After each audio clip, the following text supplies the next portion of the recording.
Friends హాయిగా రిలాక్స్గా ధ్యానంలో కూర్చుందాం.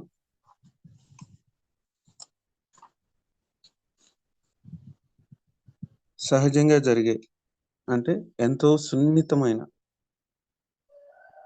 ఆ శ్వాస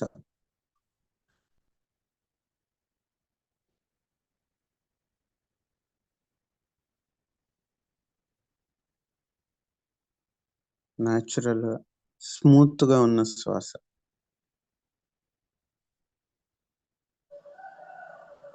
అలా దాన్ని గమనిస్తూ ఆ శ్వాస ఎక్కడి వరకు వెళ్తుందో అబ్జర్వ్ చేయండి.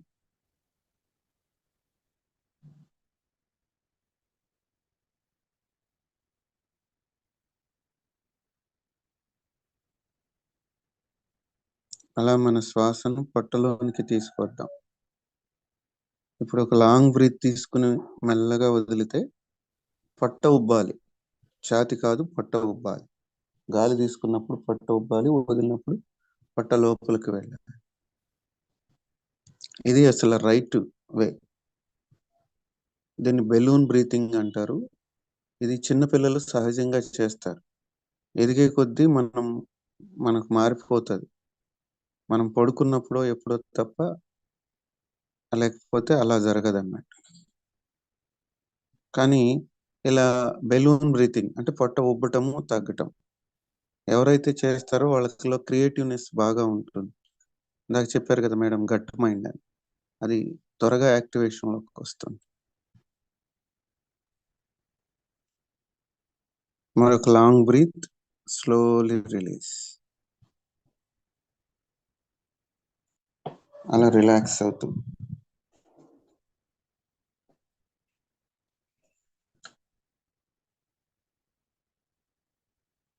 ఇప్పుడు న్యాచురల్గా దాన్ని అక్కడే అబ్జర్వ్ చేయండి. మీ అబ్జర్వేషన్ అంతా అక్కడే.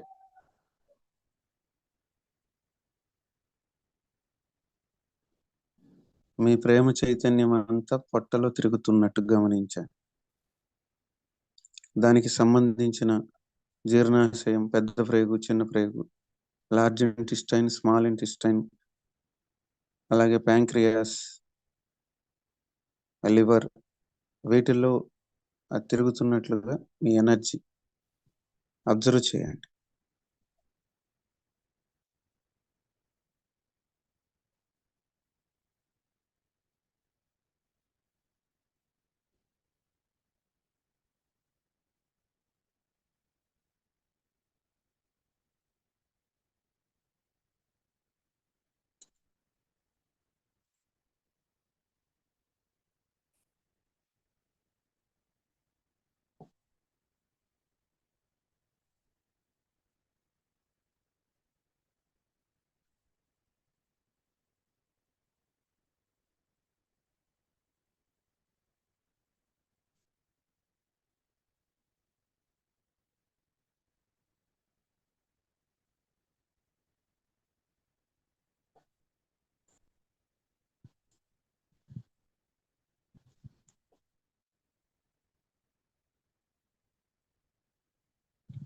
ఇంకా ఇలా అనుకోండి, ఇప్పుడు నేను ఆహ్వానిస్తున్న ఈ చైతన్యంతో నేను మరింత శక్తివంతమవుతున్నాను. జఠరాలోకము యొక్క దివ్య కాంతి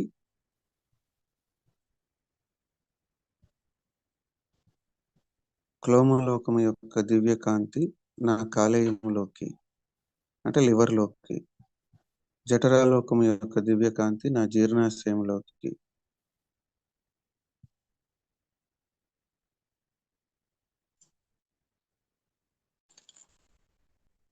వాసుకి యొక్క దివ్య కాంతి పెద్ద ప్రేగులోకి, ఆదిశేషు లోకం యొక్క దివ్య కాంతి నా చిన్న ప్రేగులోకి ప్రసరిస్తుంది అనుకోండి.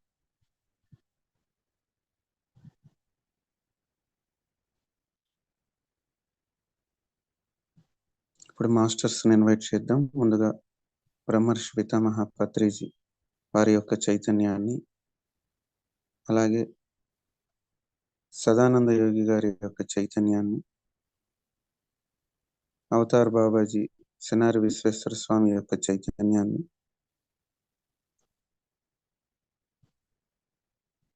సప్తఋషి మండలి, సప్తమాతృకల యొక్క చైతన్యాన్ని ఆహ్వానిద్దాం.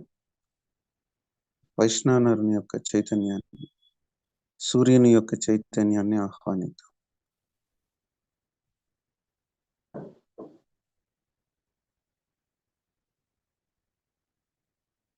ఈ చైతన్యాలతో కలిసి మనం ధ్యానం చేస్తూ మన పొట్టని అబ్జర్వ్ చేద్దాం, మన జీర్ణాశయాన్ని అబ్జర్వ్ చేద్దాం.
ఎప్పుడైతే మనము మన జీవితాన్ని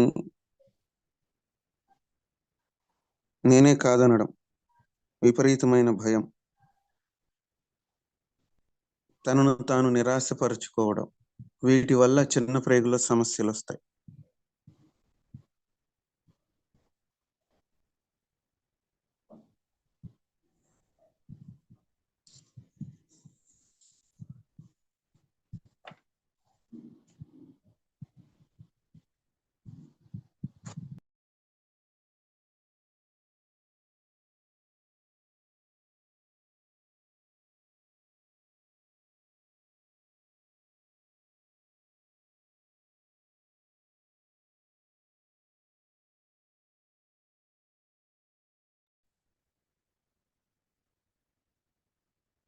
నా జీవితం పట్ల నాకున్న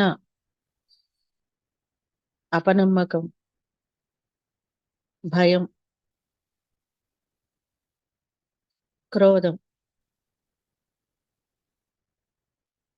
ఏదైతే ఉందో ఇవన్నీ కూడా నా నుండి మూలాలతో సహా తొలగించబడాలి.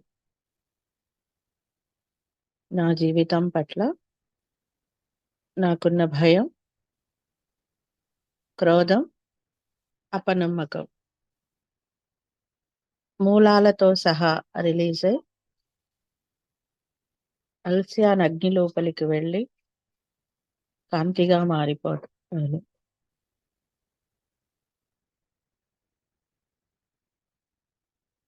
నాకు, నా పిల్లలకి, నా తరతరాలకి ఆహారం చాలదేమో అనుకుని ఆహారాన్ని దాచుకొని ఎవరికి కొంచెం కూడా పెట్టకుండా సకల జీవరాశిని ఇబ్బంది పెట్టిన ఆ కర్మ ఏదైతే ఉందో అది రిలీజ్ అవ్వాలని కోరుకున్నాం. ఈ జన్మలో కానీ గత జన్మల్లో కానీ నాకు చాలదు అన్న భయంతో, నా కుటుంబానికి చాలదు అన్న భయంతో ఎవ్వరికీ ఆహారాన్ని ఇవ్వకుండా లేదా ఇతరుల ఆహారాలను లాక్కుని ఉన్న దానికి సంబంధించిన కర్మలన్నీ రిలీజ్ అవ్వవలసిందిగా కోరుకుంటున్నాను. ఆ ఇబ్బంది పడిన ఆత్మస్వరూపులు ఇక్కడికి వచ్చి ధ్యానం చేసి శక్తిని పొంది, జ్ఞానాన్ని పొంది నన్ను మనస్ఫూర్తిగా క్షమించవలసిందిగా కోరుకుంటున్నాను. నన్ను, నా వంశము వారిని, కుటుంబ సభ్యులను క్షమించవలసిందిగా కోరుకుంటున్నాను.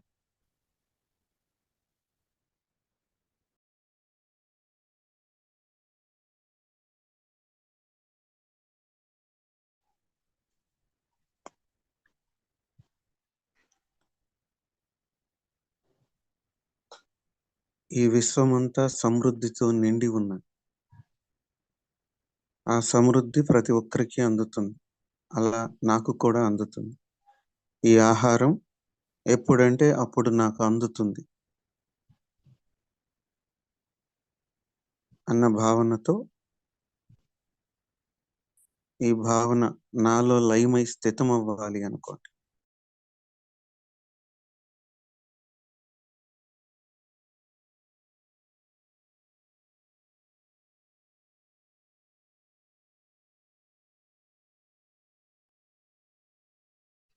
ప్రకృతి సహజంగా జీవిస్తున్న జీవులన్నిటికీ ఏ విధంగా అయితే సహజాతి సహజంగా ఆహారం లభిస్తుందో, అందులో భాగమైన నాకు కూడా అదే విధంగా లభిస్తుంది. నేను వేరు అన్న భావనని కలిగి ఉన్నాను కాబట్టి ఈ భయం నాలో కలిగి ఉంది. ఆ వేరు అన్న భయము భావన రిలీజ్ అవ్వాలని కోరుకున్నాం. ప్రకృతి నుండి విడిపోయాను అన్న భావన ఏదైతే ఉందో, ఆ భావనే, ఆ భయమే మనకి ఆహారం దొరకకుండా చేస్తుంది. ఆ భావన రిలీజ్ అవ్వాలని కోరుకోండి.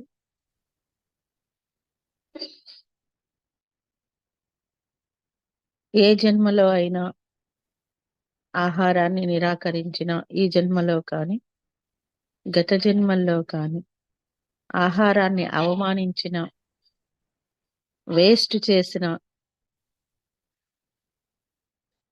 అన్నపూర్ణాదేవిని ఆహ్వానించుకుందాము. ఆవిడని ఇన్వైట్ చేసి క్షమించమని అడుగుదాం.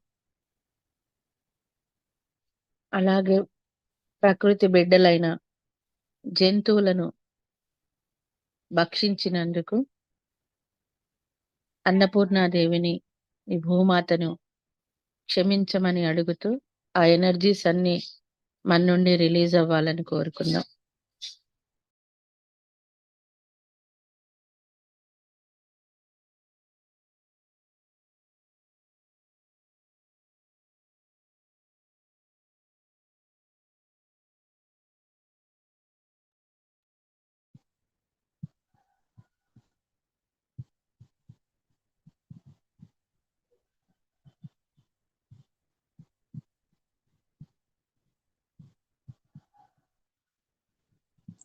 అలానే మన శరీరాన్ని మనం గమనించు. ఆ శరీరం యొక్క ఆకృతి, నేను అందంగా లేను, నేను లావుగా లేను, అంటే నేను సన్నగా ఉన్నాను, లేదా నేను లావుగా ఉన్నాను, నన్ను ఎవరు ఇష్టపడరు, ఎవరు నా మాట వినరు, ఎలాంటివి ఏవైనా ఉండి ఉంటే నా మెదడు పొరలలోని మూల కణాల నుండి విడుదల చేస్తున్నాను. అందం అంటే, సౌందర్యం అంటే మానసిక స్థితి. ఆ మానసిక స్థితిలో ఉన్న సౌందర్యం నాలో అద్భుతంగా ఉన్నది. ఈ సృష్టిలో అన్నీ అందమే అన్న సత్యాన్ని నేను గ్రహిస్తున్నాను. ఎవరు ఎవరి మాట వినవసరం లేదు, ఎవరి స్వేచ్ఛ వారికి ఉన్నది అన్న సత్యాన్ని గ్రహించి, ఈ క్షణం నుంచి నా మాట ఎవరు వినటం లేదు అన్న దాన్ని వదిలివేస్తున్నాను. ఎందుకంటే నేను ఎవరి మాట వినను కాబట్టి.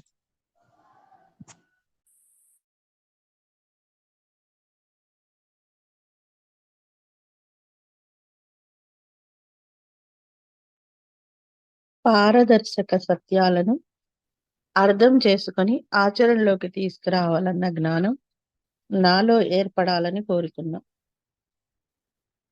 పారదర్శక సత్యాలు నాకు అర్థమై నేను ఆచరణలో తీసుకొని వచ్చే శక్తి నాకు కలగాలి.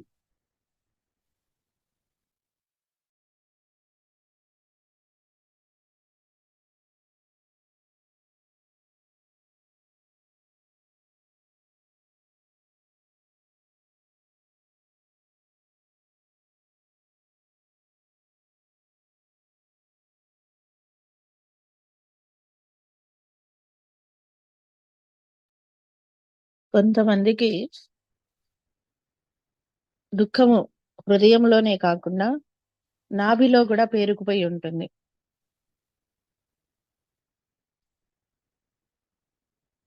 వీళ్ళు ఏంటంటే అసహనం కలిగిన వాళ్ళు, విపరీతమైన అసహనంతో ఉంటారు వీళ్ళు.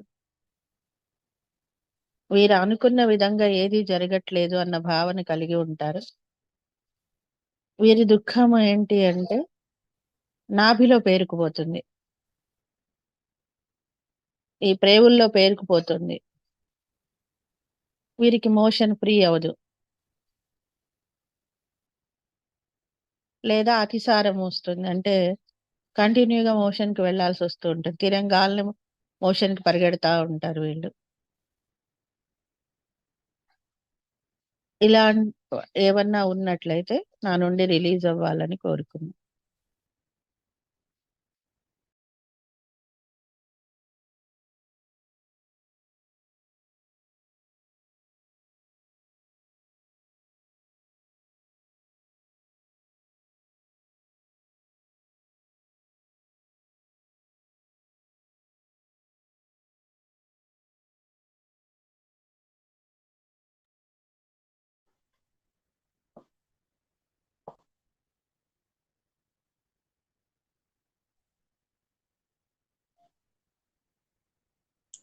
మన జీవితంలో మన చుట్టూ బాహ్య విషయాలని అంగీకరించలేం మనం.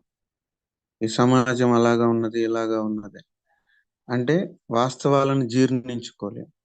దాని ప్రభావం మన జీర్ణాశయం మీద ఏర్పడుతుంది. ఉన్న పరిస్థితిని, ఉన్న స్థితిని అంగీకరించాలి.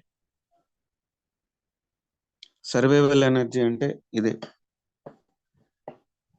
అంటే ఎడారి మొక్క ఎడారికి తగ్గట్టుగా పెరుగుతుంది. దాన్ని లోపలి దాకా ఏరులను తీసుకుని వెళ్ళి తన నుంచి నీరును వేరు కాకుండా తన చుట్టూ మైనాన్ని పుచ్చుకుని తద్వారా వాటర్ వేస్ట్ అవ్వకుండా చూసుకుంటుంది. దీన్నే సర్వైవల్ ఎనర్జీ అంటారు. అలా మనకు కూడా ఉంటుంది, ఎక్కడికక్కడ తగినట్టుగా మారిపోయే గుణం. కానీ మార్పుని నిరాకరించడం, మారటానికి ఇష్టపడకపోవటం వల్ల ఈ జీర్ణ వ్యవస్థ అంతా అతలాకుతలం అవుతుంది. నా ఎదుగుదల కోసమే నేను మారుతున్నాను, నన్ను నేను ఉన్నతీకరించుకోవడానికి, ఈ జీవితాన్ని ఆనందంగా అనుభవించడానికి, ఆరోగ్యంగా ఉండడానికి నేను మారుతున్నాను అనుకోవాలి.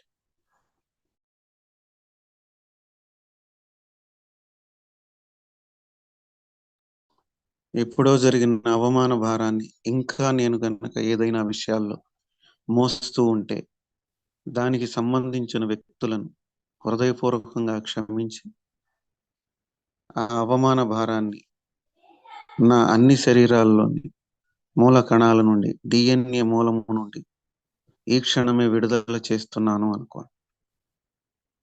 అదంతా అలిషియాన్ అగ్నిలో కాంతిగా మారాలి.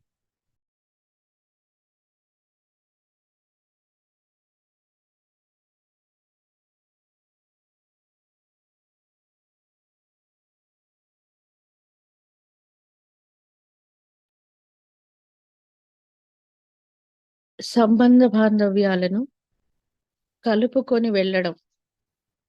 ఇక్కడ మనము మిక్స్ చేసి ఆహారాన్ని తీసుకుంటాం. రకరకాల గుణాలతో ఉన్న ఆహారాన్ని మిక్స్ చేసి తీసుకుంటాం. లోపలికంతా కూడా కలిసే వెళ్తది, కలిసే డైజెస్ట్ అవుతది. కానీ ఎవరైతే అక్కడ ఏకత్వంతో ఆ శక్తిగా మారి అంతటి శరీరం అంతటికి పంపించబడుతుంది. ఎవరైతే సరి అయిన సంబంధ బాంధవ్యాలను కలిగి ఉండరో, సంబంధాలను కలుపుకొని వెళ్ళరో, నన్నంటికోకు నామాల కాకి అనే విధంగా ఉంటారో, వారికి డైజెస్టివ్ ప్రాబ్లం వస్తుంది. ఎందుకంటే వారు ఏకత్వంతో ఉండడం లేదు. కాబట్టి ఆహారం ఏం చేస్తుందంటే తను తాను విడిపోతుంది. మొత్తం అంతా వేస్ట్ గానే వెళ్ళిపోతుంది బయటికి, కానీ శక్తిని ఇవ్వదు, శక్తిగా మారదది. ఈ శక్తి ప్రతి శరీరంలోని ప్రతి అవయవానికి అంది ఆ ఏకత్వ భావన శరీరం అంతా వ్యాప్తి చెందించాలి. అలాగే సహస్రారం నుంచి తీసుకునే ఏకత్వ శక్తిని కూడా ఇది నాభి నుండి అందజేయాలి. ఇవి 2 జరగకుండా ఆగిపోతాయి. ఎవరంటే సంబంధ బాంధవ్యాలను కలుపుకొని వెళ్ళని వారికి. ఎందుకు ప్రతి విషయానికి భోజనము ప్రధానమని భోజనాలు పెడతారు? ఏ విషయం జరిగినా భోజనమే ఎందుకిస్తారంటే, సంబంధ బాంధవ్యాలను కలపడానికి, తృప్తినివ్వడానికి. ఆ సంబంధానికి ఒక తృప్తిని ఇవ్వడం కోసం భోజనం ప్రధానంగా తీసుకోవడం జరిగింది. ఇంకొక విషయంతో ఆపరు ఎక్కడా కూడా. అలాగే కొన్ని రోజులు ఇద్దరు వ్యక్తుల మధ్యన విరోధమున్నా, వారిద్దరూ ఒక భోజనం దగ్గర కనుక కూర్చోబెట్టగలిగితే, కలపగలిగితే వారు కలిసిపోతారు. అంటే ఆహారానికి అంత శక్తి ఉంటుంది.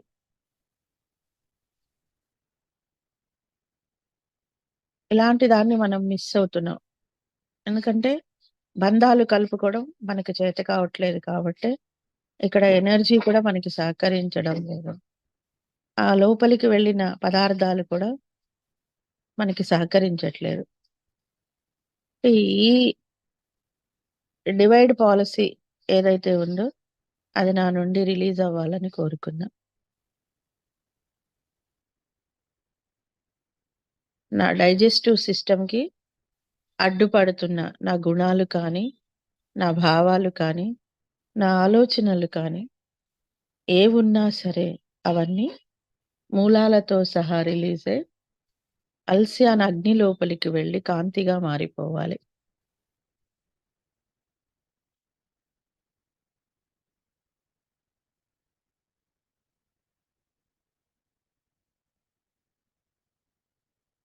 నాలో ఉన్న విపరీత ధోరణులన్నీ, ప్రతి విషయాన్ని విపరీతంగా తీసుకోవడం. దుఃఖం ఉంటే విపరీతంగా తీసుకుంటారు. భయం ఉంటే విపరీతంగా తీసుకోవడం. అసహనం ఉంటే విపరీతంగా తీసుకోవడం. ఆలోచించే విధానం ఉంటే దాన్ని విపరీతంగా తీసుకోవడం. ప్రతి దాన్ని విపరీతంగా తీసుకుని ఆ మనస్థితి ఏదైతే ఉందో అది రిలీజ్ అయ్యి నార్మలైజేషన్ అనే దాన్ని నేను నేర్చుకోవాలి. అందుకు తగ్గ జ్ఞానం నాకు అందాలని కోరుకున్నా.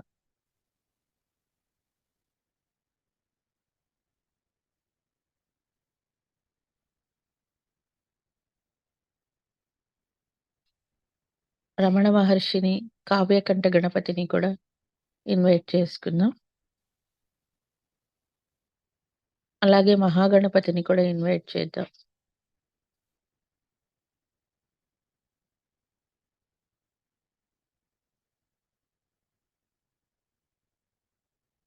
గోమాతని ఇన్వైట్ చేద్దాం.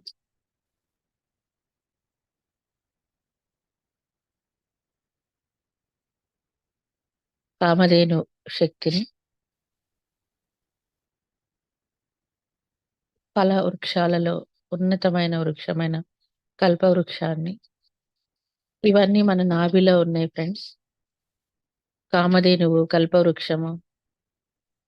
ఇవి ఏంటి అంటే ఈ డైజెస్టివ్ ఎనర్జీనే కామధేనువు, కల్పవృక్షము. ఇవి ఇప్పుడు మనకి క్లోజ్ చేయబడి ఉన్నాయి.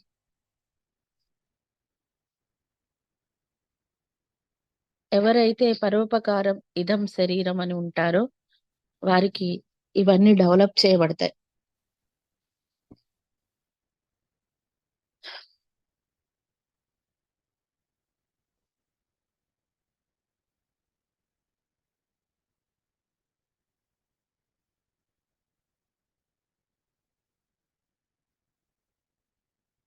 వాతాపి మాస్టర్ని కూడా ఇన్వైట్ చేసుకుందాం.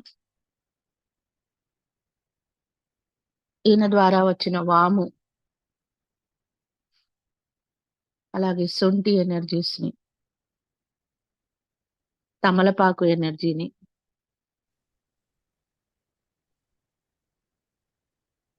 ఆహ్వానించుకుందాం.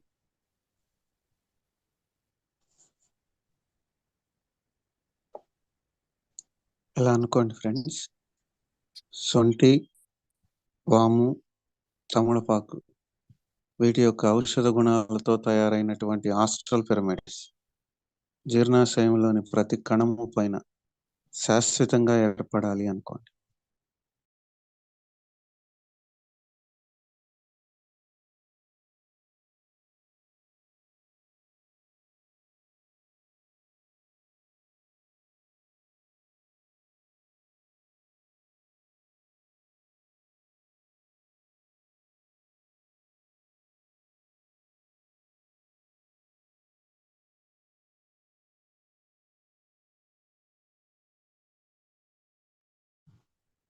ఇంకా ఇలా అనుకోండి, ఈ క్షణం నుంచి అనుక్షణం ఇతరుల్లో మిస్టేక్స్ చూసే గుణం కానీ, లేకపోతే ఫిర్యాదులు, ఇతరుల మీద ఎప్పుడు చాడీలు చెప్పటం, కంప్లైంట్స్ చెప్పటం. అందుకే Patri sir no complaint no judgement అన్నారు. ఇతరులను మోసం చేస్తున్నాం అనుకుంటూ మనను మనం మోసం చేసుకోవటం వల్ల ఈ కాలేయానికి మన యొక్క జీర్ణాశయానికి సమన్వయం లోపిస్తుంది. అంతేకాకుండా మనకు కొన్ని నమ్మకాలు ఏర్పడిపోయి ఉంటాయి, బాహ్యంగా అంతరంగా. ఇవి సమతుల్యం లేని నమ్మకాల వల్ల ఈ తీర్మానాలు చేస్తూ ఉంటాం, అంటే జడ్జిమెంట్లు చేస్తూ ఉంటాం.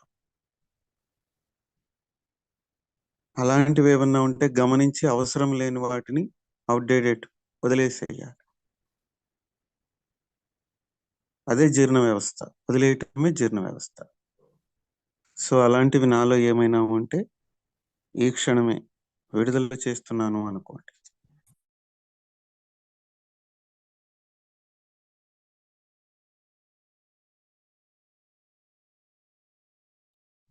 రాజహంసని ఇన్వైట్ చేసుకున్నాము.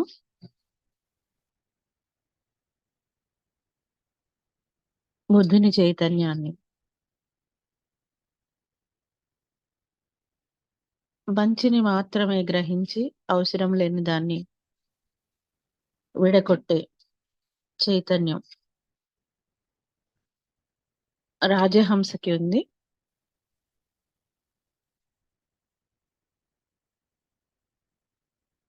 ఇదే ప్రాణవాయువు. నాభి వరకు ఎందుకు శ్వాసని శ్వాసించాలి అని చెప్పారు అంటే ఈ విభజన కోసమే.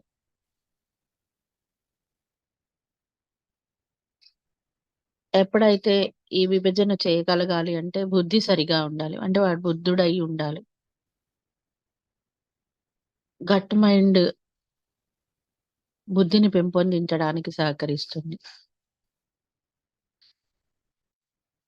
ఈ రాజహంస చైతన్యం నాలో ఏర్పడి నేను కూడా ఏది అవసరం ఏది అవసరం లేదు అన్నది ఎప్పటికప్పుడు సెగ్రిగేట్ చేసుకునే చైతన్యం నాలో ఏర్పడాలి.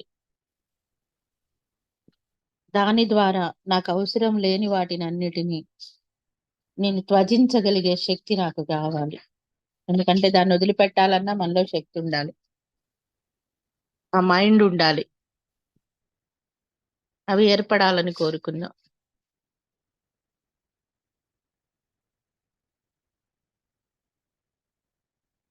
ఇప్పటి వరకు విషయాలు పులిసిపోయిన ఎనర్జీ నా నాభిలో, పెద్ద ప్రేవుల్లో, చిన్న ప్రేవుల్లో, అపెండక్స్ లో, లివర్ లో, స్టమక్ లో ఎక్కడ ఉన్నా అవంతా కూడా మూలాలతో సహా రిలీజ్ అవ్వాలనుకుందాం. ఇది గ్యాస్ రూపంలో ఉంటుంది, అది రిలీజ్ అవ్వాలనుకుందాం. ఇది హృదయానికి చేరితే హృదయ సంబంధమైన ప్రాబ్లమ్స్ వస్తాయి, బ్రెయిన్ కి చేరితే బ్రెయిన్ సంబంధ ప్రాబ్లమ్స్ వస్తాయి. ఇది స్టక్ అయితే కిడ్నీస్ కి ప్రాబ్లం అవుతుంది.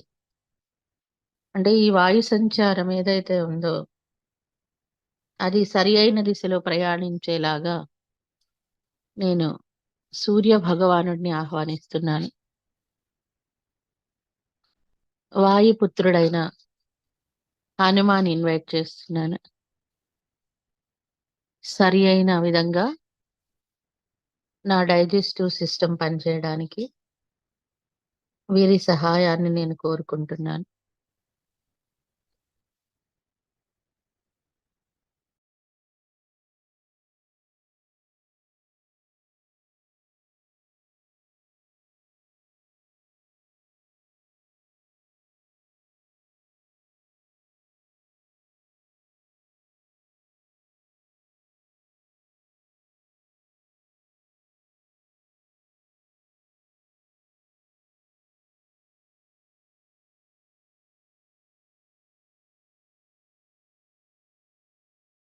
అలాగే పచన అగ్నిని ఇన్వైట్ చేస్తున్నాను.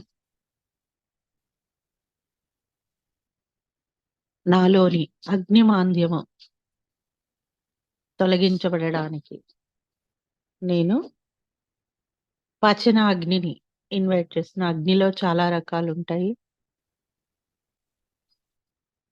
ఈ పచనం చేయడానికి, ఆహారాన్ని అరిగేలాగా చేయడానికి సహకరించే అగ్నిని పచన అగ్ని అంటాము. నేను ఆ పచన అగ్నిని ఇన్వైట్ చేస్తున్నాను నాలోని అగ్ని మాంద్యాన్ని తొలగించడానికి.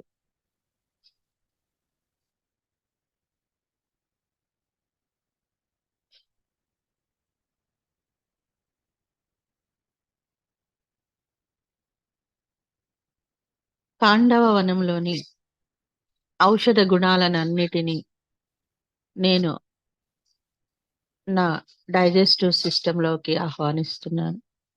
ఆ వనాల యొక్క వనమూలికలతో తయారైన ఆస్ట్రల్ పిరమిడ్ నా నాభి పైన ఏర్పడి ఎప్పటికప్పుడు ఈ పచనాగ్ని సహకరించేలాగా ఈ శక్తి నాకు అంది నా ఆహారం పచనం చేయబడి అనవసరమైన వాటిని ఎప్పటికప్పుడు తొలగిస్తూ శక్తిని శరీర అవయవాలకి అందించాలని కోరుకుంటున్నాను.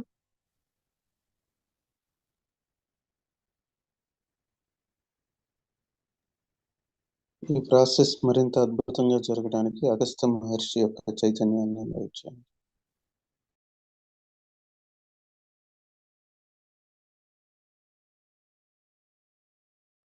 ఓకే సార్, బయటికి తీసుకొచ్చేయండి. కన్క్లూజన్ చేసి. Okay madam.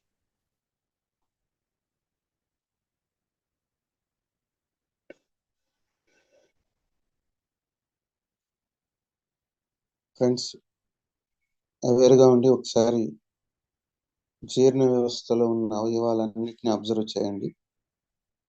అవన్నీ ఇప్పుడు చాలా అద్భుతంగా ఉన్నాయి. అలాగే మనలో ఉన్న ప్రభంజనుడు అంటే దశవాయువులు సమస్థితిలో ఉన్నాయి.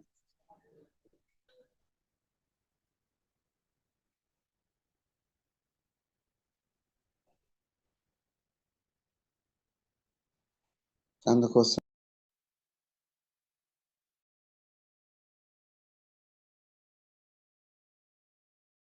ఆహ్వానించిన మాస్టర్లందరికీ ధన్యవాదాలు తెలుపుకున్నాం.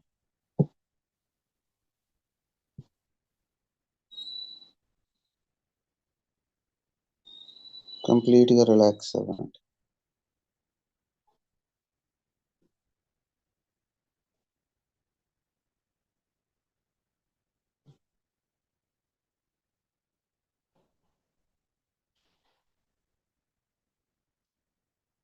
ఒక గోల్డ్ కలర్ ఎనర్జీస్ని ఇన్వైట్ చేసి మన బ్రహ్మరంధ్రం గుండా చొచ్చుకొని వచ్చి మన జీర్ణాశయం,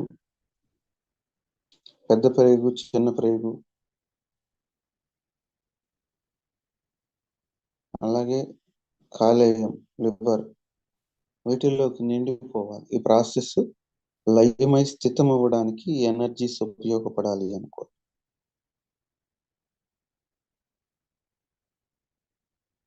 లాస్ట్ 30 seconds అవేర్గా ఉండి చేయండి.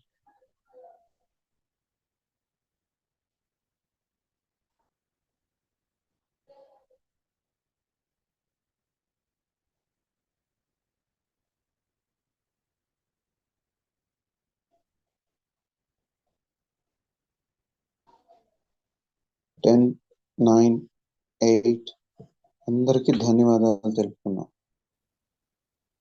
మరొకసారి 7, 6, 5, 4, 3, 2, 1, 0. చేతులు రెండు విడదీసి కళ్ళ పైన ఉంచండి. 5, 4, 3, 2, 1, 0. చేతులు రెండు తొలగిస్తూ మెల్లమెల్లగా కళ్ళు తెరవండి. Thank you masters. Thank you.